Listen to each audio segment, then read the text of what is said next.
100% వస్తుంది, అనుమానమే లేదు. నల్లగొండ జిల్లాలో 3.5 లక్షలు 4 లక్షల ఓట్లే కాకుండా నువ్వా నేనని ఉంటుందా, ఇంకెక్కడ ఉంటుంది? మేము మా అండర్ కరెంట్ ఇట్లా కనబడి చూస్తూ ఉంటే 12 సీట్లు వస్తాం.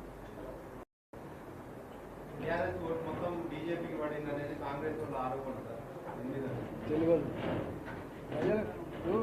మీరు ఒక్కడు గుర్తుపెట్టుకోండి, ప్రజలు ఎప్పుడు ఒకవైపే ఉండరు. ఇది కాంగ్రెస్ పార్టీ ఓటు బ్యాంకు, ఇది బీజేపీ పార్టీ ఓటు బ్యాంకు, ఇది ఉండదు అట్లా. ఒక 10%. మీరు ఎప్పుడైనా బాగా గుర్తుపెట్టుకోండి, నా మాట మీరు బాగా ఆలోచించండి. పార్టీల పరంగా ఏ పార్టీకైనా 1%, 2%, 3%, 5% కమిట్మెంట్తో ఉంటారు ఇక వాళ్ళు, కార్యకర్తలుగా నాయకులు ఉంటారు, వాళ్ళ కుటుంబాలకు. కానీ 70, 75, 80% మంది ప్రజలు డైనమిక్గా ఉంటారు.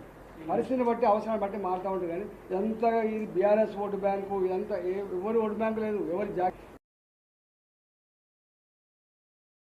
వాళ్ళు స్వేచ్ఛగా నిర్ణయించుకొని ఓటేసేటువంటి పద్ధతులను గుర్తుపెట్టుకోండి. అందుకని వాళ్ళ ఓటు బీఆర్ఎస్ గుర్తుపెట్టుకోలేదు. ఎవరు ఇవాళ మొన్నదాకా బీఆర్ఎస్ ఉండే, ఇవాళ బీజేపీది. మేము మంచిగా పనిచేస్తే ఒకప్పుడు కాంగ్రెస్ పార్టీ ఎదురుండేది దేశంలో. భారతీయ జనతా పార్టీ 2 సీట్లున్న పార్టీ 303 సీట్లతో అజేయమైనటువంటి శక్తిగా ఎదుగుదని ఎవరైనా భావించిందా? ఇవాళ అదే నరేంద్ర మోడీ గారు ఆఫ్టర్ 10 years 370 సీట్లు అని చెప్పి మేము నినాదం ఇస్తలేము.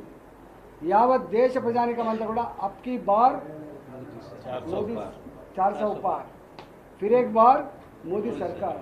ఈ నినాదాలు పార్టీ ఇచ్చిన నినాదాలు కాదు, మేము చెప్తున్నవి కాదు.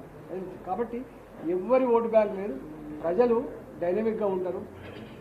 ప్రజలు ఇవాళ ఇప్పుడున్న పరిస్థితిలో దేశ రక్షణ, దేశ పురోగమనం, దేశంలో ప్రజల భద్రత ఇవన్నీ రావాలంటే మోడీ గారే మళ్ళీ ప్రధానమంత్రి కావాలి. నిన్న మల్లికార్జున ఖార్గే ఏసీసీ అధ్యక్షులు మాట్లాడుతూ మరోసారి కేంద్రంలో బీజేపీ అధికారంలో వస్తే నరేంద్ర మోడీ ప్రధానమంత్రి